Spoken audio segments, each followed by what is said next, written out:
Kita telah mengetahui definisi fraud dan pembagiannya. Kita perlu tahu juga nih terkait apa sih penyebab fraud itu terjadi. Pada tahun 1953, Donald Creasy memperkenalkan fraud triangle sebagai penyebab fraud, yang kemudian pada tahun 2011 oleh Crowe Howard dilakukan penambahan komponen penyebab, sehingga diperkenalkanlah teori fraud diamond. Lalu pada tahun 2016, Haryono Umar menambahkan satu komponen lagi, sehingga saat ini dapat dikatakan bahwa penyebab dari fraud adalah fraudster, yaitu tekanan, peluang, rasionalisasi, kemampuan, dan integritas. Korupsi yang merupakan kasus fraud yang dominan terjadi di Indonesia memiliki detail perihal penyebab terjadinya korupsi tersebut yang dibagi menjadi faktor internal dan eksternal, yaitu untuk internal, faktor penyebabnya adalah sifat tamak atau serakah, gaya hidup konsumtif, moral yang lemah. Sedangkan untuk faktor eksternalnya adalah aspek sosial seperti keluarga, budaya di masyarakat, dan tekanan sosial. Aspek politik, yang mana tujuannya untuk menciptakan money politik. Aspek hukum, seperti adanya celah hukum, pasal multitafsir, dan sanksi yang tidak sebanding. Aspek ekonomi, yang sebenarnya berhulu di sifat serakah dan moral yang buruk. Terakhir adalah aspek organisasi. Organisasi tersebut memiliki andil dengan cara membuka peluang terjadinya korupsi. Selain 5 penyebab atau fraudster tersebut yang menyebabkan fraud, kecurangan laporan keuangan memiliki pendetailan penyebab yang antara lain adalah financial target, ineffective monitoring, audit report, dan change of director. Setelah kita mengetahui kasus fraud yang dominan terjadi di Indonesia yaitu korupsi, untuk wilayah Papua, jenis fraud yang dominan terjadi juga korupsi, dengan perincian berupa pengadaan barang dan jasa. Berdasarkan penelitian Indonesian Corruption Watch atau ICW, jumlah kasus PBJ yang terjadi di tanah Papua tahun 2018 dan 2019 merupakan 50% dari total jumlah korupsi, yaitu 10 kasus. Sepanjang tahun 2018 sampai dengan tahun 2020, ada sebanyak 8 kasus PBJ yang terjadi atau sekitar 33,3% dari total jumlah korupsi.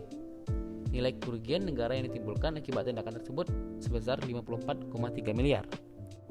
Komisi Pemberantasan Korupsi atau KPK menyebut sekitar 70% modus tindak pidana korupsi di Papua terjadi dari pengadaan barang dan jasa atau PBJ, sehingga PBJ pun cuma jadi formalitas karena sudah diatur semua di awal, yang mana maksudnya adalah pada beberapa PBJ ada kontraktor yang ditunjuk, sehingga ditandai proyek ini pemiliknya si A, lalu proyek selanjutnya si B. Melihat dari kacamata besar, kita bisa menemui banyak contoh kasus fraud terjadi di Papua, baik di media massa maupun di media sosial. Seperti buron kasus korupsi pengadaan mesin genset Papua, 21 miliar ditangkap di Menteng. Atas kasus ini dapat kita analisis kemungkinan risiko yang terjadi adalah markup harga perkiraan sendiri atau HPS atau pungutan kepada pengguna layanan, dengan skenario berupa menyusun dan menetapkan HPS tidak berdasarkan satuan harga yang berlaku di pasaran dan cenderung melebihi batas kewajaran atau menetapkan biaya tanpa dasar kepada pengguna layanan dengan menjanjikan layanan ekstra.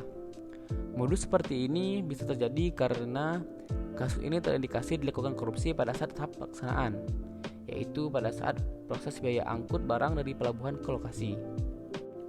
Contoh kasus yang lain adalah KPA Papua diduga lakukan pembelian obat ilegal senilai 5 miliar.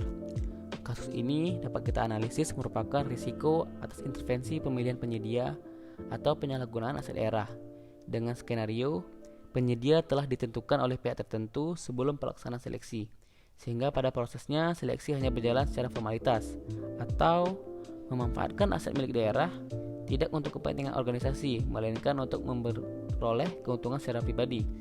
Analisis ini dikarenakan dugaan korupsi berasal dari dana hibah yang digunakan untuk membeli obat ilegal. Kasus-kasus tersebut yang merupakan jenis fraud korupsi dengan pengklasifikasian pengadaan barang dan jasa. Kasus korupsi pengadaan barang dan jasa di Provinsi Papua, dari 18 kasus korupsi berkaitan dengan pengadaan barang dan jasa, ICW menemukan ada sebanyak 9 kasus atau sekitar 50% modus yang berupa markup atau penggelembungan harga.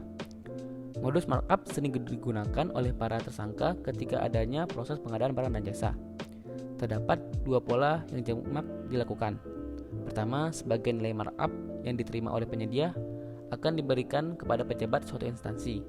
Kedua, adanya commitment fee yang diberikan kepada pejabat untuk mendapatkan proyek.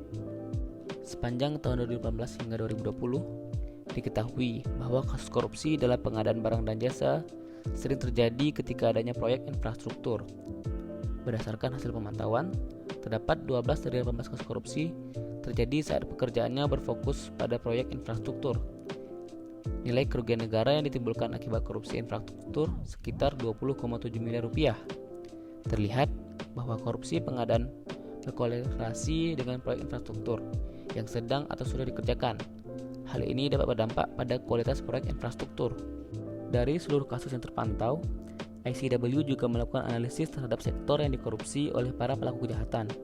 Hal ini untuk melihat kerentanan terhadap satu sektor, sehingga harapannya akan ada mitigasi risiko terkait potensi korupsi yang muncul. Ditemukan bahwa sektor yang paling banyak terjadinya korupsi adalah sektor transportasi. Sektor ini antara lain berkaitan dengan pembangunan sarana dan prasarana, serta pembelian alat transportasi. Sementara itu, sektor lainnya sama rentannya.